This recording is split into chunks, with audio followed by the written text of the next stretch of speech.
Welcome to Moments with Marianne. I'm so delighted we're spending this time here today. We have a very powerful show coming right up. Our special guest today is Meriflor Toneatto, and she's here to talk to us about her new book, Money, Manifestation, and Miracles. Now, Meriflor is the founder and CEO of Power with Soul, and she specializes in helping ambitious women entrepreneurs, professionals, and leaders to reach financial prosperity and success while fulfilling their social promise to the world. Her work has been featured internationally in media outlets like Yahoo Finance, Washington Post, International Business Times, Los Angeles Times, and many more. So let's welcome to the show, Meriflor. Thank you so much for having me on, Marianne. I'm so excited to be with you and all the listeners. Oh, and what a pleasure it is to have you here. And gosh, a book about money and manifesting and, of course, miracles. Who doesn't love that? I know. When the download came of the title of the book, it just kind of rolled, and I was actually really fascinated, Marianne, because of all of the books that's about money and manifesting. Nobody ever strung the word money, manifestation, and miracles together, and so it was my book to write. Oh, well, you were the right person to do this. So, why don't we start? Because I always am so curious, what inspires people along their path, and how did you get started on this path to even writing this book? Mm-hmm. Yes, we all have our journey through life, and I've also found that we all have our own money journey and money story.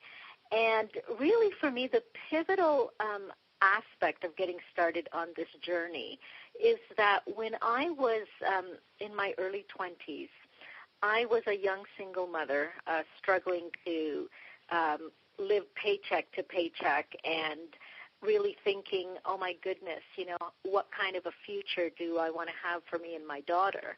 I always had my family, great family to go back to, but I really I had gotten myself in the situation of having an epically short marriage and finding myself on my own with my daughter. And I had lived a very sheltered upbringing, so I pretty much didn't know how to do anything.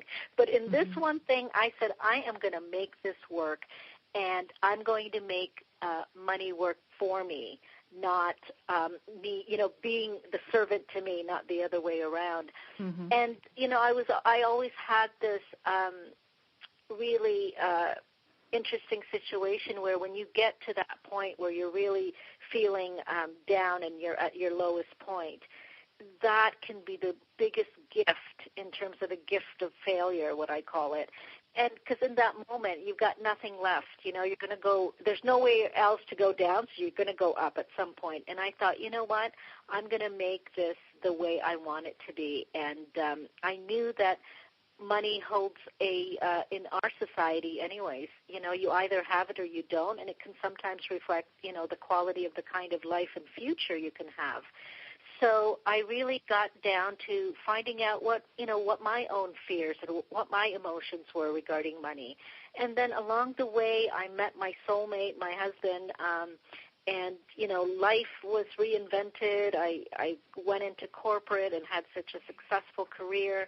And then I had this feeling where, I've done so much. I'm really happy about that, but I really feel like I need to do more, and I need to give back and help women as well.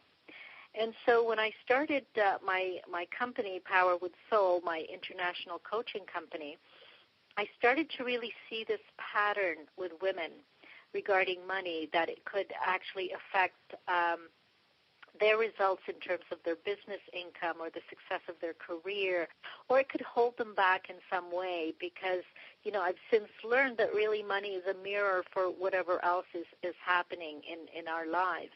And so I started to gather, all of this knowledge and started to create programs around that to help women. And then this book came to me because now is the time to really help women cultivate a liberated relationship with money. This is like liberation, women's liberation 2.0, right? And it's coming at the perfect time right now with all of the Me Too movement, women's empowerment, because now is our time to live the way we want to live, live out our dreams, pay forward our successes, and we can use money as a tool to help us do that.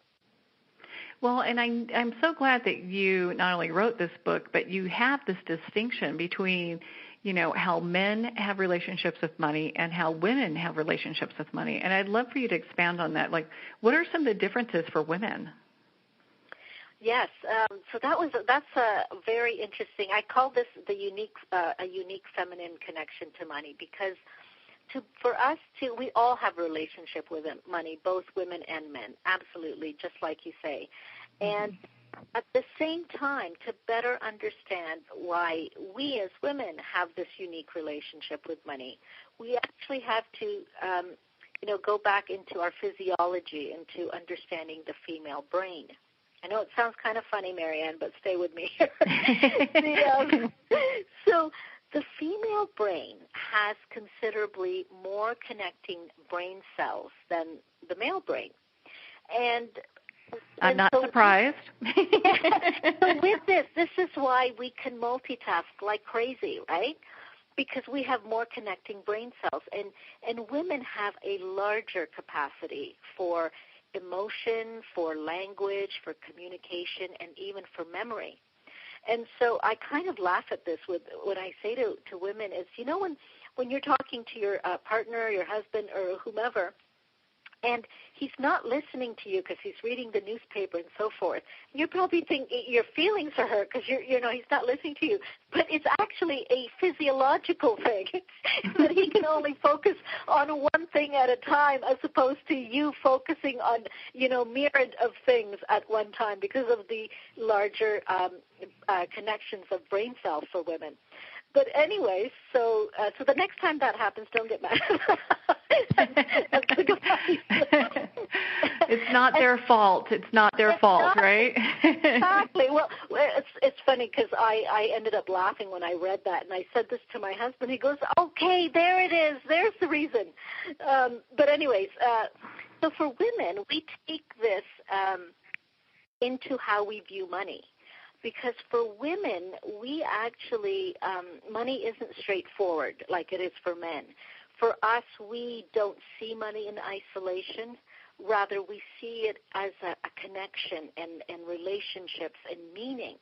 And so when you add on to that layer of emotions onto money, it can become a bigger situation.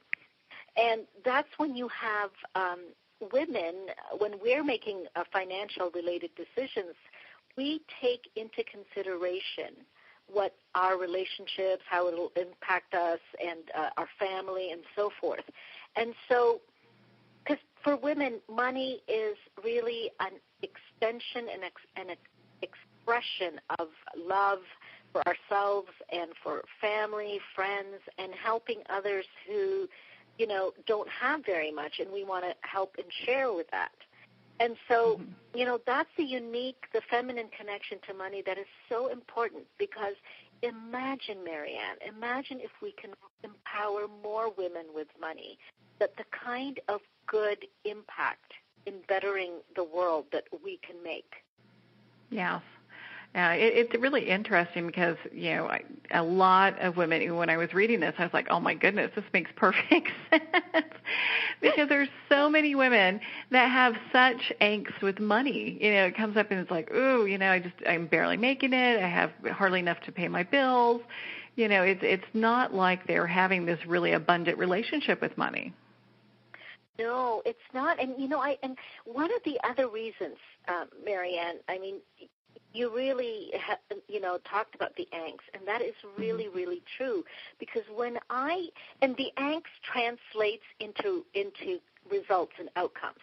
So one of the reasons why I was so inspired to write this book is I came across the shocking statistics that while women-owned businesses in the U.S. are making $1.6 trillion in revenue, which is like fantastic.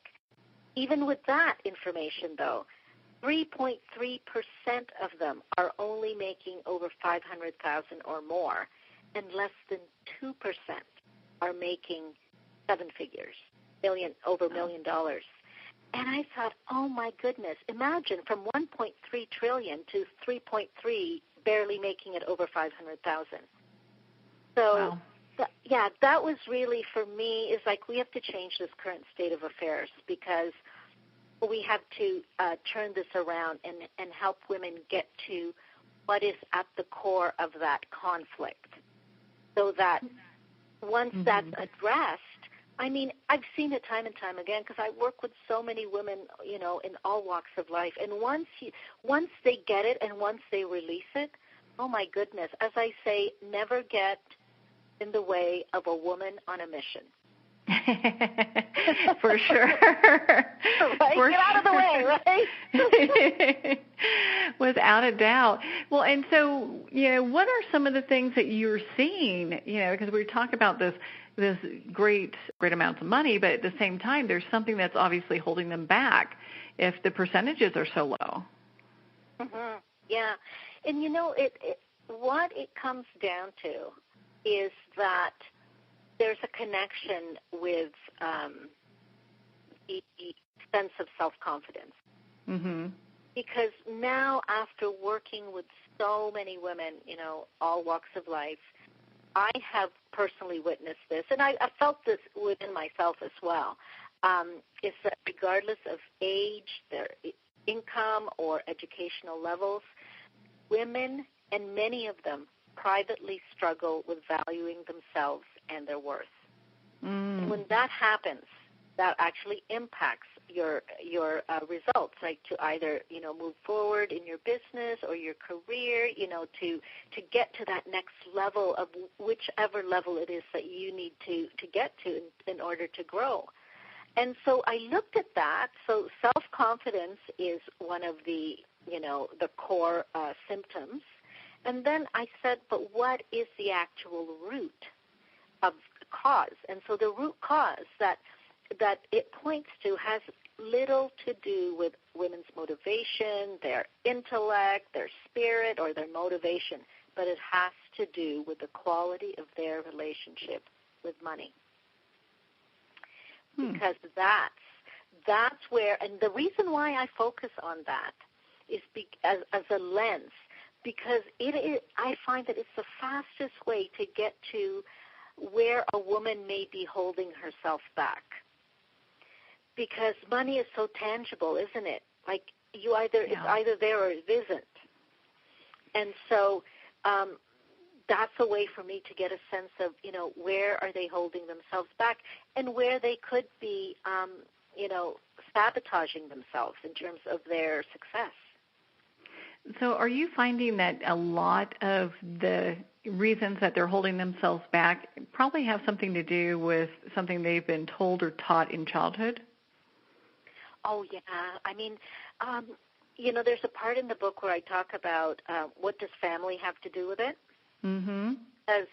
Because that is absolutely the case. You know, our society, we have a patriarchal system, our own families, the dynamics of money. You know, who knows what, you know, all these other stories that people will tell me sometimes. Oh, yeah, when I was growing up, people were saying, my parents were saying, you know, you better work hard because that's the only way you're going to get money, because money doesn't grow on trees, or money is the root of all evil. Why are you focusing so much on money?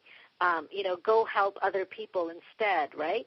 And one of the women who wrote the foreword to my book, Ingrid Vanderveld, who's gone on to be such an incredible entrepreneur, and she's has a platform for empowering 1 billion women by 2020.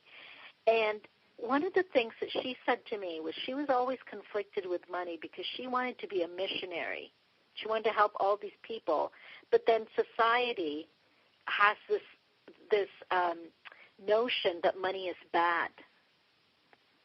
So this story kind of played out in her head, and she thought, well, I shouldn't want to have money because, I really just want to do good and help people.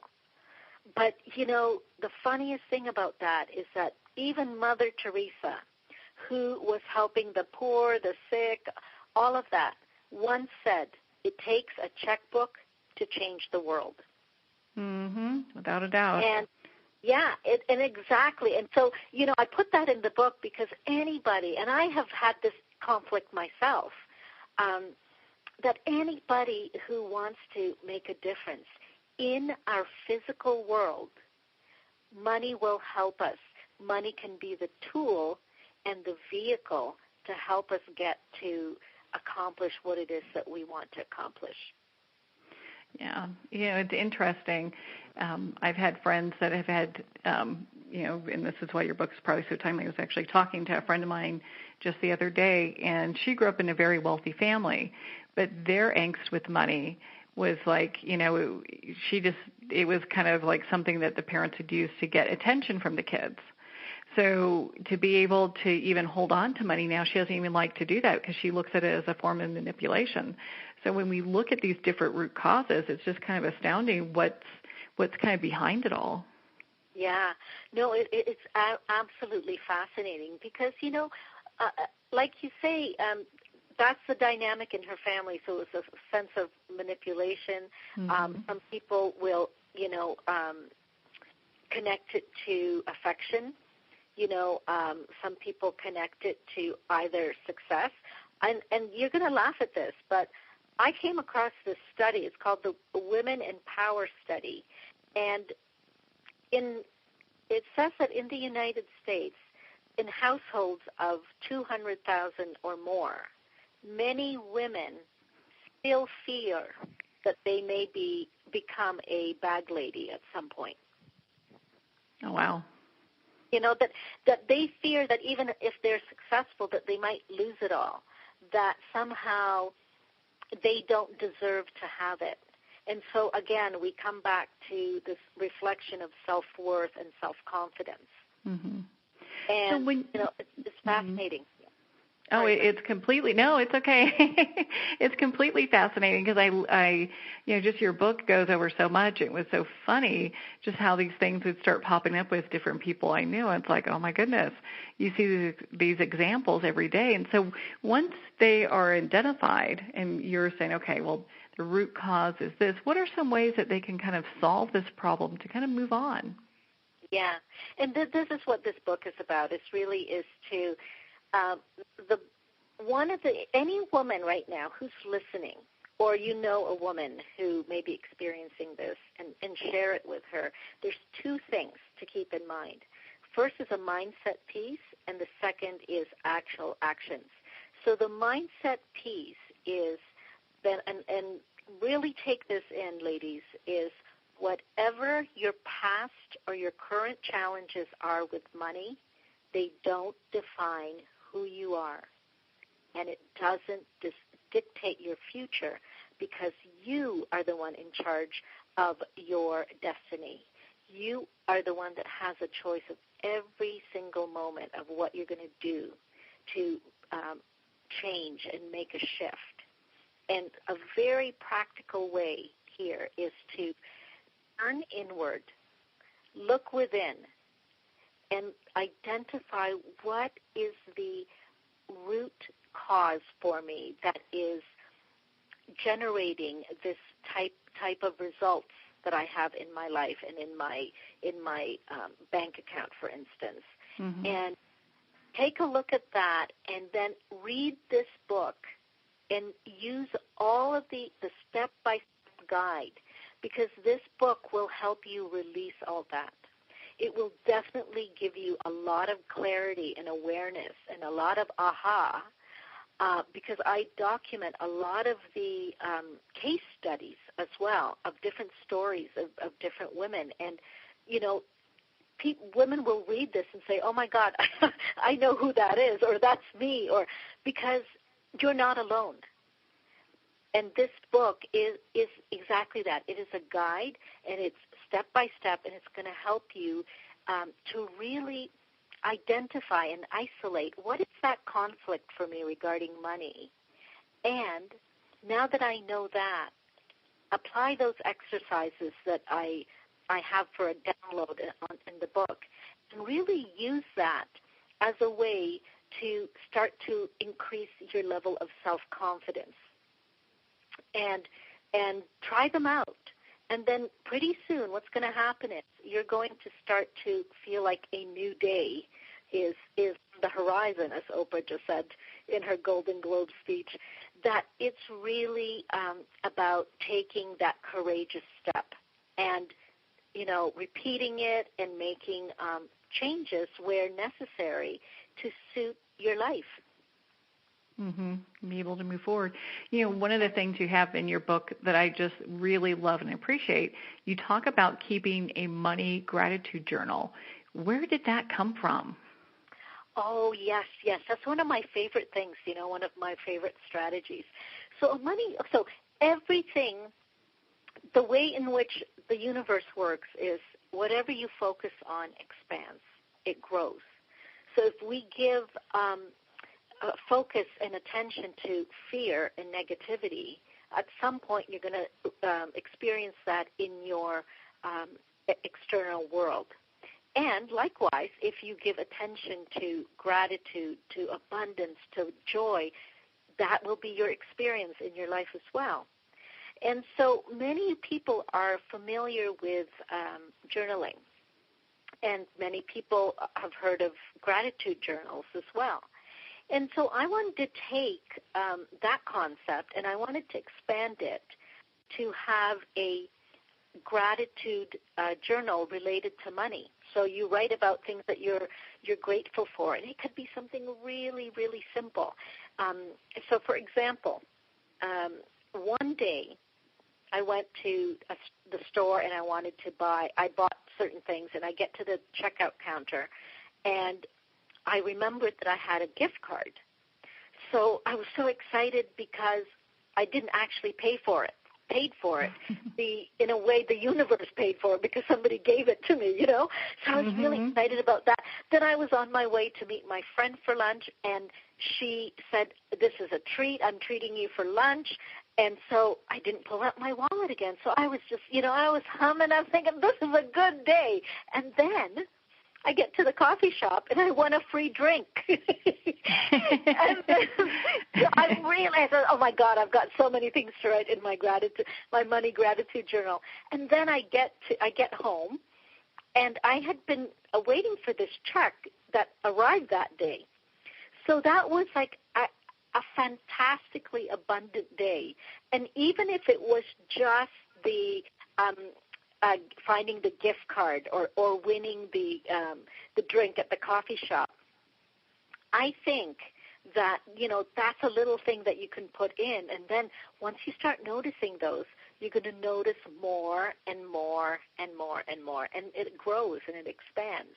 And then you start having fun with it. You start playing with it, and you start saying, okay, universe, show me what else is in store, What else, how much better can this get? That's another game I play. How much better can this get? And all sorts of stuff happens, And in a way, really, when I was in the middle of working with women and previously to the book, I was already asking, how much can this? How much more can I help serve? How much more? And then literally this book came to me as a download when I was meditating one day, and it was, this is time. It's time to share this with women. It's time to help women get to the next level because, oh my God, the most amazing things that we could do in the world, it's waiting for us. Oh, yeah. I mean, especially when you have your mind open and you're filled with gratitude, just more things that you can be grateful for just kind of come into your life.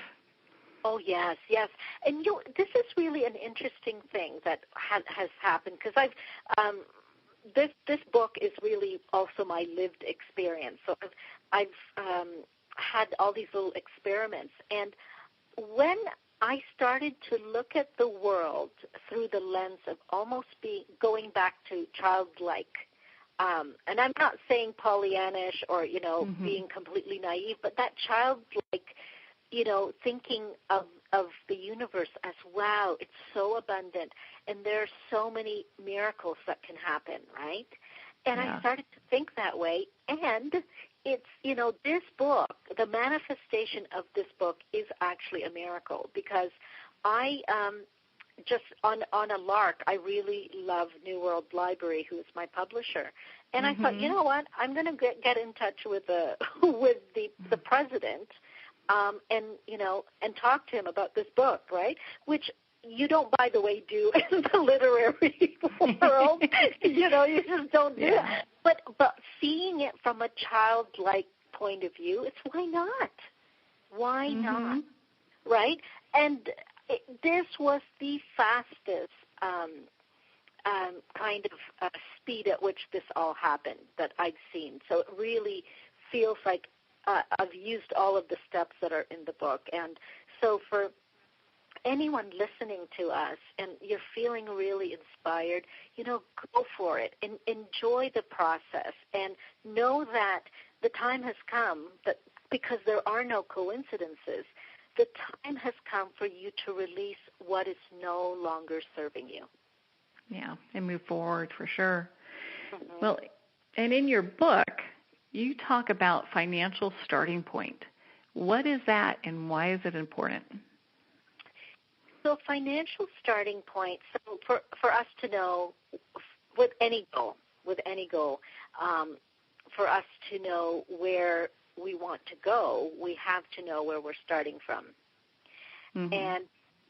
And so a financial starting point is just that. It's when you're going to go on a journey like this, because this does become an inner journey where you really get connected to yourself and to the universe or divine source.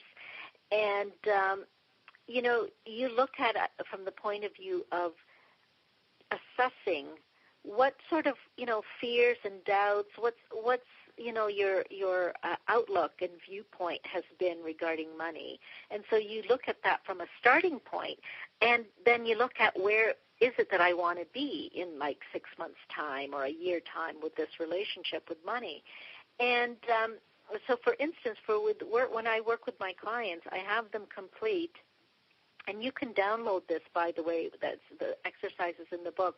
I have them complete a sort of like a mini assessment where they would do a current assessment of their relationship with money. And, talking about things like, what's your earliest memory of money? And how do you feel about money? And I'll get all kinds of responses like, oh, I have a love-hate relationship with money, or, it's feast or famine with money, all that. And then that's good to identify. And then I also have them complete a holistic wealth wheel exercise where they look at their starting point with all of the different abundance and wealth that's already in their life. Because, the first thing that we think about is money when we're thinking about wealth and abundance. But really, it's more than that. It's really holistic wealth in all areas of your life. And so the reason why I do those two exercises is because, one, is we need a reality check. And the other is that we also need to look at our results and say, hey, I'm actually not so far down, that I do have a lot of abundance that's already in my life. And so by then applying all the strategies and the tools in the book, you can really expand that and get to the next level, move forward, and all of that. Because I didn't want women to feel like, oh no, I'm not doing anything right, so I better, get this together. And I didn't want them to approach it from that point of view. I really wanted them to approach it from the point of view as it's my time, and I'm going to apply this, and it's going to help me move forward. Yeah, you're going to go ahead and go for it and move forward, and it just carries such different energy. Oh, it's completely different energy, and it is because I've tried Marianne, I've tried it either way, and I'll tell you, the positive one works so much better. And some of my clients have too, and honest to God, they'll tell me, oh yeah, I don't like that other one so much, right? Because who wants to start off from a deficit? Even if that's the number, the fact that you've come forward and you've said, I know that I have a greater purpose in life, and I have so much more that I want to make the most out of my life. And you know what? I'm going to work in tandem in figuring out how I can use money as the tool to help me do that. What a great place to be. And that's why it makes your book so popular. I know it's been flying off the shelves because it's practices that are different than any other, because there's so many other books out there that talk about manifesting and money, but not in the way that you've written it, especially with women. Oh yeah, it is different in that way, and because there's lots of books out there, I should say, about money and manifesting, and there will be many more. What differentiates this book, though, is that this can serve a woman anywhere on her journey, whether she is a CEO, whether she's a business owner, or whether she's a stay-at-home mom. There are stories in the book, and there are details in there that will help anybody who it wants to move forward. And the other thing about it as well is that it's actually, if you think of it, it's actually like a complete course in that it helps women step by step on not just figuring out the whole money piece, but also on how to transform your life for the better, not just financially, but spiritually and emotionally as well.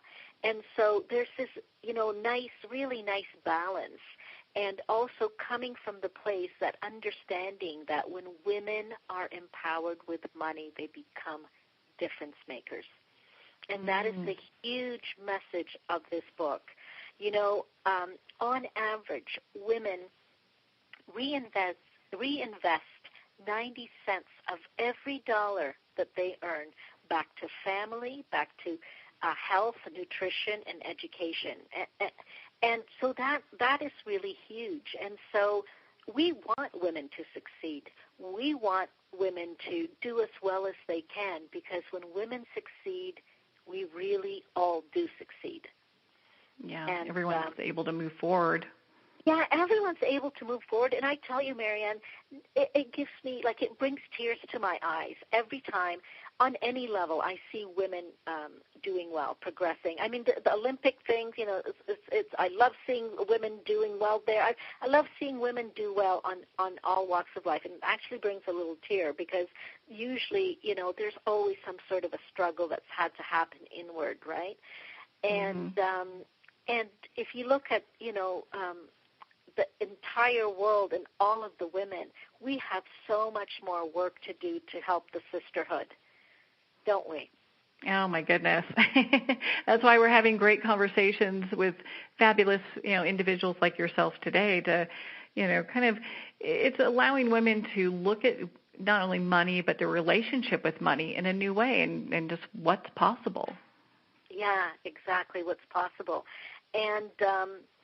And really, this is foundational, this book, is because it was interesting, because one time because I work with women from all, just starting out, or they're in a transitioning from their corporate career, or they are, at multiple seven figures.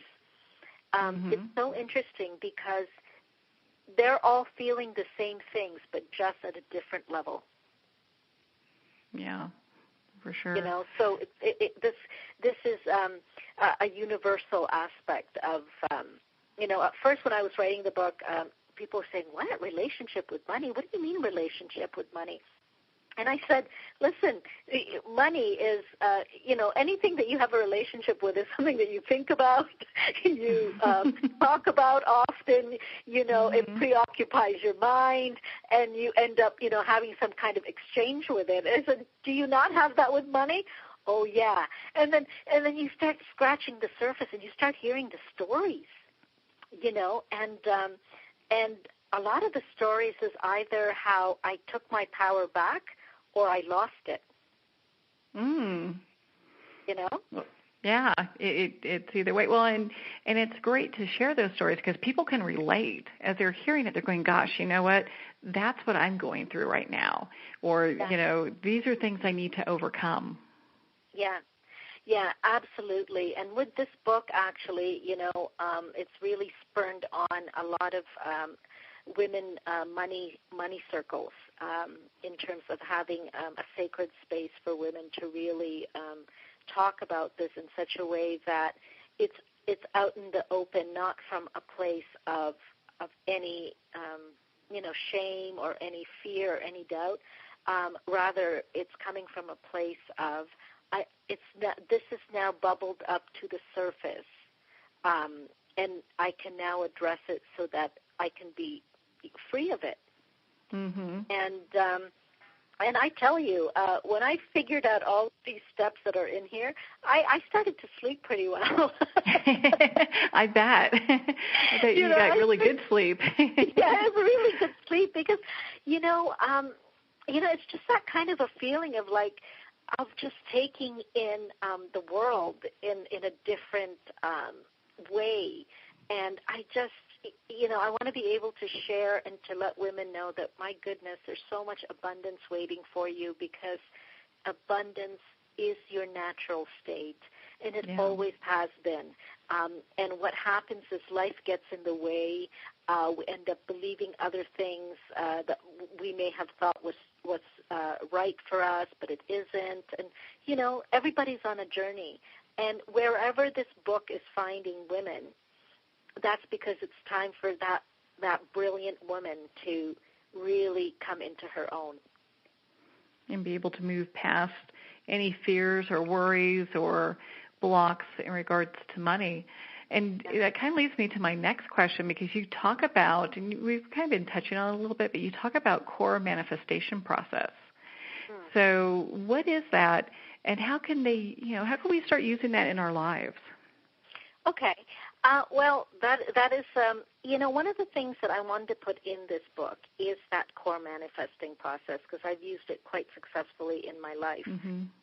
Not only that, though, I wanted to include that because then people will be able to tap into what other successful masters of wealth and success know, because this is available to all of us.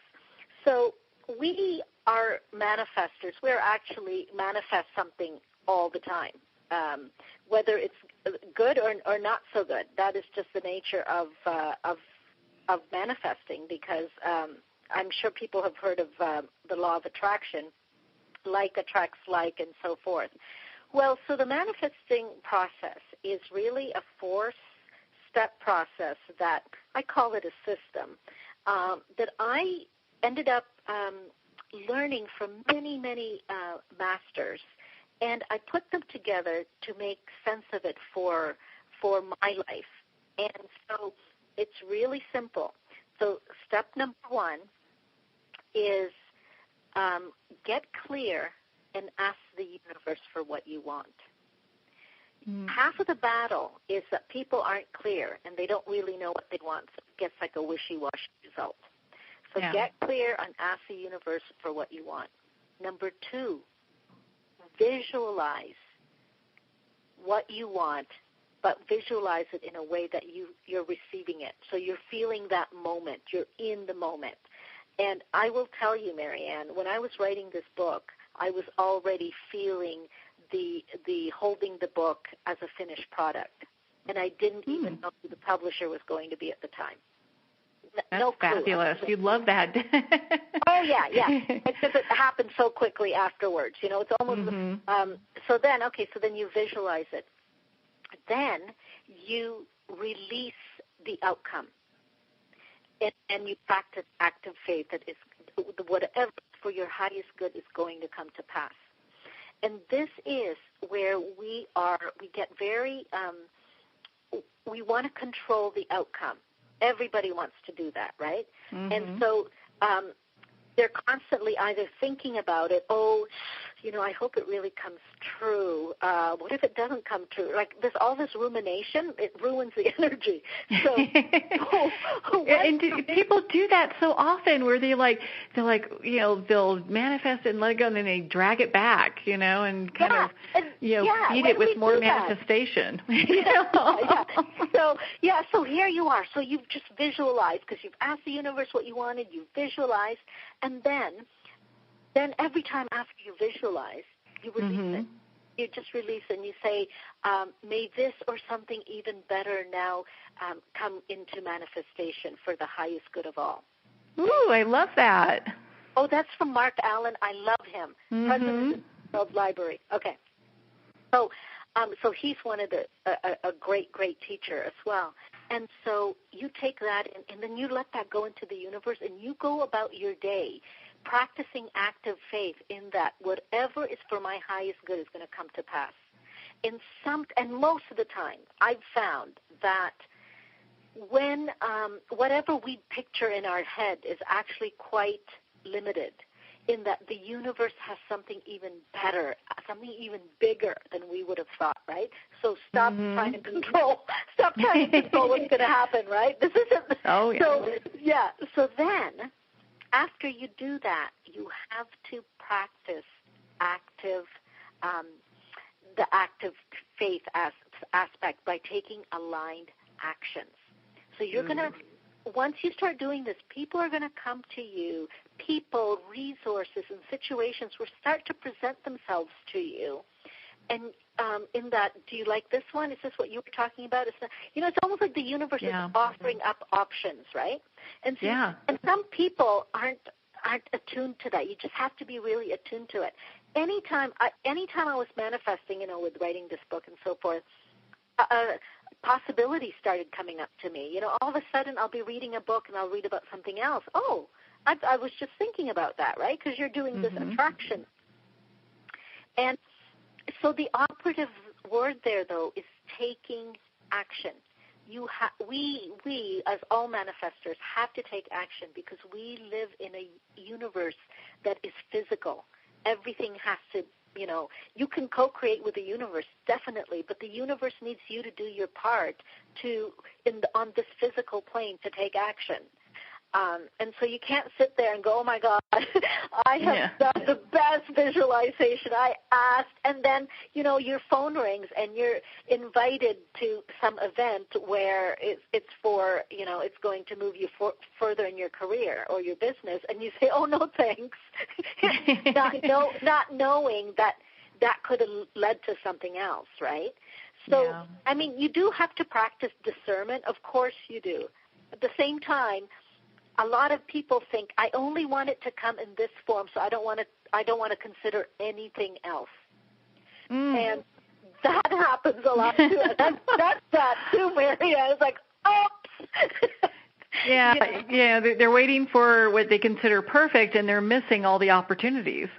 Yeah, exactly. Like I have some clients that, I can't do that yet because this hasn't happened, or I can't do this yet.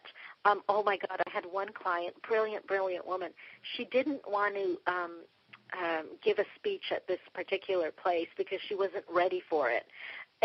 But it was so funny because I was like having a laugh with her because I said the universe is trying to really tell you something, because every couple of months that same organization kept asking her.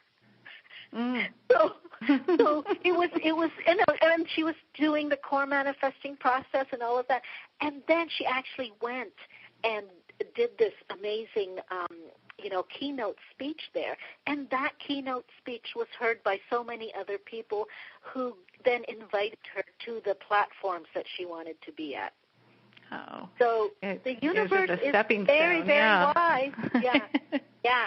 And so that's the core manifesting process. Number one is get clear and ask for what you want. 2, visualize receiving it. 3, release the outcome. And number 4 is take aligned actions. There you go. Oh, I love that. You can try it right away, Marianne. Go for it. Well, I think it's such great information, and it's lined up so perfectly because one step just takes you right to the next step. Yeah, and it's actually really logical, right? But when you're in the middle of it, you're like, no. But imagine the universe says yes to everything, because the universe just reads energy. It goes with reading energy, and so imagine the energy that people create when they say, "Oh, but it's not. I really want this, but it's not happening," right? Because look at the sentence: "I want this," so the universe says yes, but it's not happening. The universe says yes. So you have this push-pull energy. So that's why nothing happens. You can just almost feel the energy, screeching and going in reverse. When that happens. Like if we looked at all the energetic waves, right? It's just, it's really bright. It's happening, shining, ding, ding, ding, and then seconds later, oh, but I can't. But it's going to be too hard. And then the universe says, yes, it will be too hard, And so what if you just said it's going to be so exciting and you left it there? Mm-hmm. Let the universe come back and show you what it's coming back with. And then, you're going to take intentional actions and say you're going to have that yes energy. And you're going to say, okay, we're going to go for that next thing. We're going to go for that next thing. Because it really is a journey of faith, to get to the next, to where you want to be. Yeah. And then the next one and the next one. It's a continuous journey that you take, where you get to have fun and decide, okay, gosh, this is working out so great. I can't wait to manifest the next thing. Oh, yeah. And after using this for, over 20 years, 25 years, I've really now felt like this can be out in the world to really serve women. And, a lot of men find value in reading this too. And I don't doubt that, for sure. So I think that it can really just serve so many people. And, just to get out of our own way, really. Mm-hmm. Yeah, to be able to move forward. Well, and I'm so glad that you wrote this, because there's so many women, as we talked in the beginning of the show, there's so many women that are struggling and just going, gosh, how am I going to make it? How am I going to get beyond all this, Mm-hmm. Yeah. And I'm, really, and I say this with all sincerity, read the book, turn inward, look within, identify what the root cause of what's holding you back, apply what's in the book, and then really actively work on overcoming any of the blocks. And, you're going to see and you're going to feel results that, you wouldn't have known otherwise. Mm-hmm. And I've got all these questions. Of course, we're not going to touch them all. We're not even going to get close, because that's okay, because people, of course, want to go pick up their own copy of Money, Manifestations, and Miracles. But the last question I do have here for us is, overall, what do you hope that the readers take away from your book? Overall, I want readers to know that women have a unique relationship with money that is strongly connected to love, generosity, and paying it forward. This is a unique feminine connection to money. And when women are empowered with money, they become difference makers. And I said earlier that, this speech by Oprah at the Golden Globe Awards, where she said, a new day is on the horizon for women and girls. I absolutely agree, and I hope that this book empowers women to claim their wealth, get on with being a difference maker, and a force for good in the world. Oh, isn't that the truth? My goodness. Yes. My goodness. Yes, Well, and it is. so, Meriflor, where can people connect with you and learn more about not just the book, but the work that you're doing that surrounds the book? Yes, they can go to my website at mariflor.co. So it's Meriflor, MERIFLOR.co. And they'll find ways to get the book. They'll find more information about me and my work, and really on helping women to claim their wealth and rise as a force for good in the world. Mm. Well, congratulations on your book being released. I mean, I think it's such a profound book and highly suggest everyone pick up their own copy. And, Meriflor, thank you so much for taking the time to be on the show with us here today. Oh, thank you so much, and thank you for all that you're doing, Marianne, to make this a much better world for all of us and for everybody to be more consciously aware of how to be to live our best selves and our best lives. Mm-hmm. Well, thank you. I appreciate it. I love what I do, and obviously we both do, and we need more people who are inspired by the work that they do. So, thank you for taking the time to share your wisdom and insights with us here today. Thank you. Well, we're at the end of our time today. I would like to thank everyone for tuning in. You've been listening to Moments with Marianne. And remember, make every moment count.